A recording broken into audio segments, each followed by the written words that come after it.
May tanong sa akin, Boss Ray, paano po pagpaiba-iba po ang collection office yung OLA?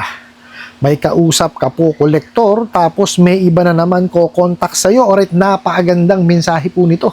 Pero bago ho natin sagutin, imbitahan ko ho muna sana kayo na pakisuportahan po sana ang aking mga social media account sa YouTube, Facebook, and TikTok. Sa video po natin ngayon, alamin po natin kung tama po ba yung ginagawa nitong mga bugo katabusadong online lending apps na sabay-sabay po yung mga collection agency. Kumbaga, instead na isang collection agency lang muna, marami ho silang hinahire na or hinihingan ng tulong na collection agency para po maningil sa atin. Pero bago ho yan, disclaimer po muna, hindi po ako abogado.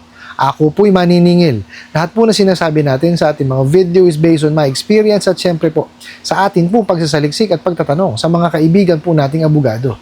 At isa pa po, hindi ko po kinukonsente ang hindi pagbabayad ng utang dahil ang utang ay responsibilidad at obligasyon na dapat po nating bayaran. Ang hindi po ako pabor ay dun sa maling pamamaraan ng pautang at maling pamamaraan ng paniningil. Sagutin po natin yung pinadala niyo pong mensahe. So sabi niyo nga po is paano po kung paiba-iba ang collection office ng OLA? May kausap ka pong kolektor tapos may iba na naman ko-contact sa'yo. Meron pa ho bang bago dyan sa mga bugok na yan? Di ho ba?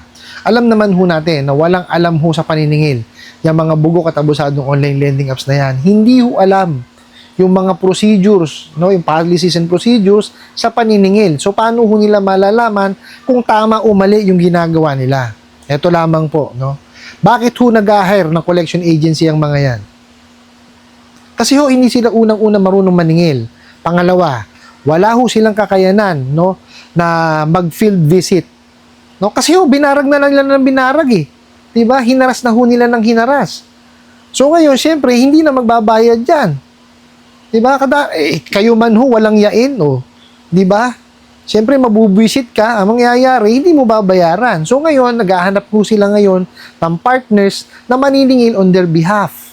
Diba? Yung mga professional na naniningil talaga. So, dun ho pumapasok yung mga collection agency. Wala naman hong problema doon na mag-hire sila ng collection agency. Kasi yun naman ho talagang trabaho niyan. Depende ho sa scope ng trabaho. Pwede ho yan, maniningilan talaga. No? Nang tatawag, mag-SMS, tsaka mag-email. Pwede ho yan, mag-field visit. Tapos, kung gusto rin ho nung OLA, padalahon demand letter, kasama rin po, pwede. Or di kaya, pwede rin hong magsampa ng kasong small claims case, no?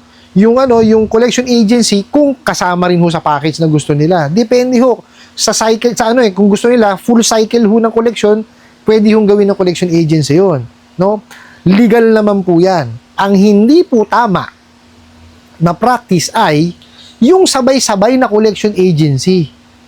Kumbaga, instead na isang collection agency lang, no, itong let's say for 6 months, no, kukontratahin yung collection agency 6 months. So, instead na isa lang, ang kukontakin niya 2, 3, 4. Ang mangyayari unahan.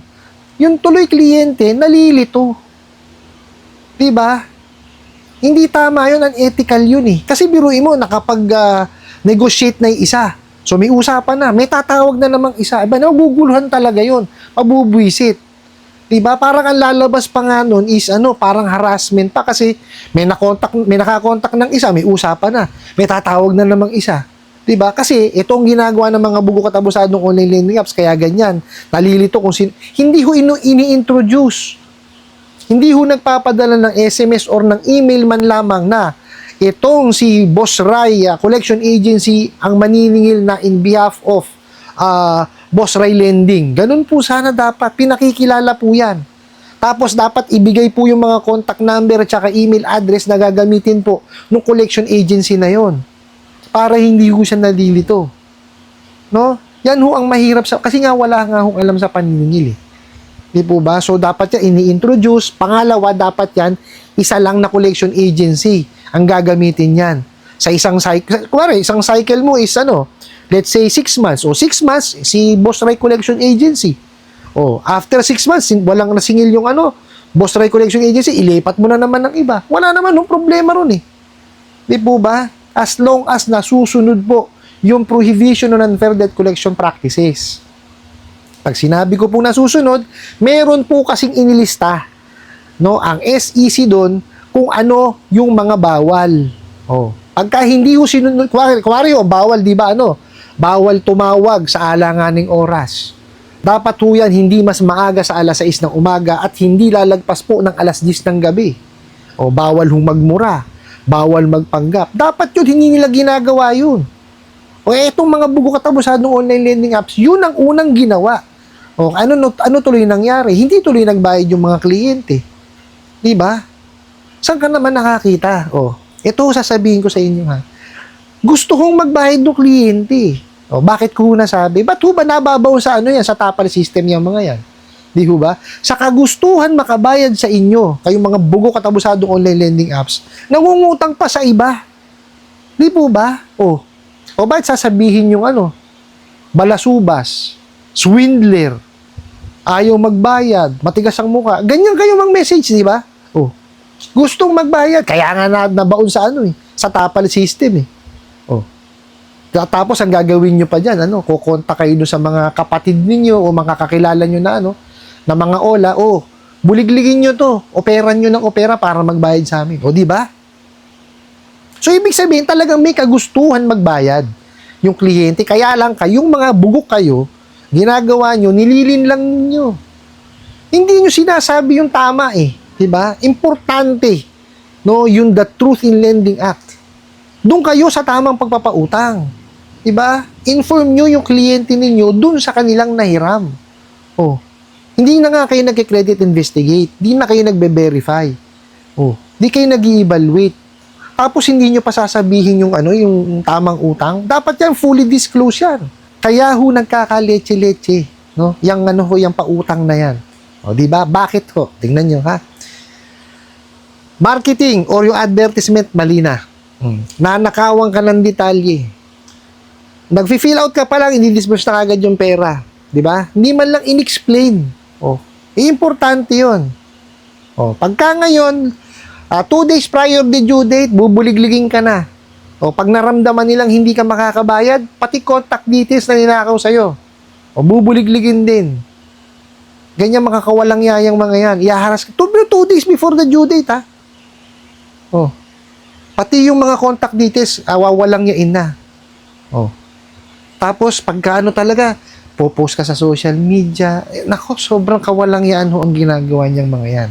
Kaya kumukontak na ng professional na na mga maniningil yan. Kasi, puro kawalang yan ang ginawa. Nakita nyo?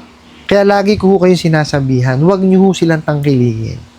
Di ba? Kung nakahiram tayo, bayaran natin. Tapos, tigil na natin doon. Pag nag-auto-disburse, balik nyo lang. Kasi, hindi nyo naman hiniron talaga yun Bawal yun Di ba? Kahit saan kayo makarating. Kahit dalin yan sa korte, hindi sila mananalo. At hindi magsasampa ng kaso sa korte yan.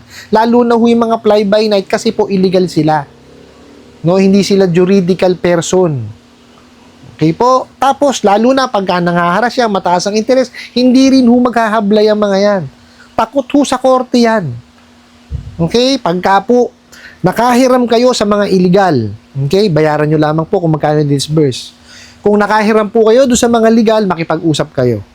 Pagka binabalagbag kayo, sinaharas pa rin kayo, tigil nyo. Okay? Pero pag-ipunan nyo, simultaneously, mag-concentrate kayo doon sa inyong pamilya, sa inyong hanap buhay. Mag-ipon, bayaran. At, ang pinaka-importante po, i-complain nyo po yan doon sa mga sangay ng gobyerno na nakakasako po sa pagpapautang. Nandyan po sa akin description box, yung kanilang mga email addresses po, pwede kayong mag-email dyan ng inyong complaint.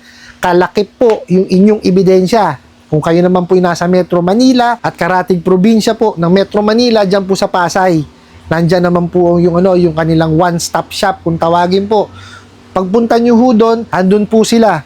SEC, NPC, PNP, NBI, PAOK. Nandun po silang lahat. Pwede kayong mag-file po ng complaint doon para isampuntan nyo na lang lahat sila ninyo. I hope nasagot ko po itong katanungan na to at sana po'y makatulong. Maraming salamat po sa inyong walang sawang pagsuporta at panonood sa aking mga video. Maraming salamat po sa inyong pag-like, pag-share, pag-comment at pagtatanong. At kunin ko na rin po itong opportunity na to na imbitahan po sana kayo na pakisuportahan po sana ang aking mga social media accounts sa YouTube, Facebook, and TikTok. Hanggang sa muli po. Yun lang.